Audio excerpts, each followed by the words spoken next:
حضرت عباس حضور کے ساتھ تھے، خچر کی لگام تھامے ہوئے، اور حضور صلی اللہ علیہ وآلہ وسلم کے ایک اور جانثار صحابی جو آپ کے چچا زاد بھائی تھے، ابو سفیان بن حارث بن عبد المطلب، وہ خچر کے آگے آگے چل رہے تھے.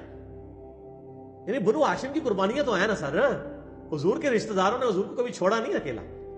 جیسا کہ وہ غزوہ احد کے موقع پہ سب لوگ چھوڑ کے چلے گئے سوائے 12 بندوں کے. ان میں حضرت علی اور فاطمہ شامل تھے. حضور کا زخم بھی دھو رہے تھے، بخاری مسلم میں آتا ہے. جب بھی زخم نہیں، دانت ٹوٹنے کے سے نہیں رکتا تھا، تو فاطمہ نے سلام اللہ علیہا کاٹن کا کپڑا جلا کے یہاں پہ رکھا. حضرت علی جو ہے وہ زخم کو دھو رہے تھے، پانی ڈال رہے تھے ڈھال میں پانی لے کے. رشتہ دار تو رشتہ دار ہی ہوتے ہیں نا پھر، ہاشمی میں باقی. اچھا، یہ ہمارے سنی اکثر وہ حدیث لکھ رہے ہوتے ہیں تو ابو سفیان رضی اللہ عنہ لکھا ہوتا ہے انہوں نے. تو میں بھی جب وہ پہلے پڑھتا تھا، میں نے کہا یار ابو سفیان حنین کے موقع پر اتنا جیدار ہو گیا. میں سمجھا حضرت معاویہ کے والد کا یہ وہ ابو سفیان لکھا ہے، اور ابو سفیان لکھا ہوتا سینہ نے. تراوی پوچھے نا تراوی کتنی ہوتی؟ کہتے ہیں 20. کہتے ہیں تراوی 20 تراویہ. تو میں بڑا نان ہوا کیونکہ مسلم شریف میں آگے آتا ہے کہ غزوہ حنین کے موقع پہ نبی علیہ السلام نے باقی لوگوں کو، انصار کو تو کچھ نہیں دیا، ابو سفیان کو 100 اونٹ دے دیے. تو انصار نے کہا دیکھو نا اپنا قبیلے کی محبت غالب آ گئی نا، قریش نے قریش کو دیا. نبی علیہ السلام تک بات پہنچ گئی. آپ نے انصار کو بلایا، حالانکہ کلمات کفر تھے. آپ فرمایا اللہ اور اس کا نبی تمہارا عذر قبول کرتے ہیں.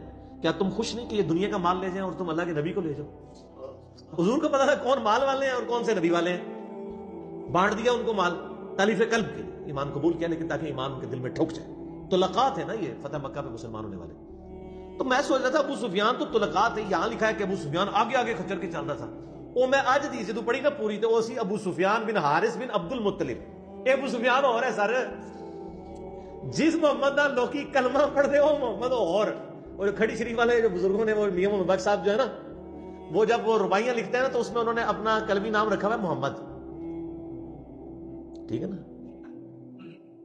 میٹھی کھیر پکا محمد کتے آگے ترنی. ادھر پہلا جملہ کیا جی؟ خاصاں دی گل آما آگے نہیں مناسب کرنی. یہ پرانا زمانہ سے مجبوراً کرنی پہنی یوٹیوب پہ. وہ کہتے ہیں خاص باتوں کی باتیں عام بندوں میں نہیں کرتے. یہ ایسا ہی ہے کہ میٹھی کھیر پکا محمد کتے آگے ترنی. وہ کہتے ہیں جیسے کتوں کے آگے آپ کھیر رکھ دیں نا تو ان کو کیا قدر ہوگی، اس طرح عام بندوں کے سامنے آپ علمی باتیں کریں گے. لیکن سر آپ زندہ ہوتے تو آپ بتاتے ہیں کتنی قدر ہو رہی ہے اللہ کے فضل سے. لاکھوں لوگ قدر کر رہے ہیں، آپ علمی بات کریں انشاءاللہ قدر ہوگی.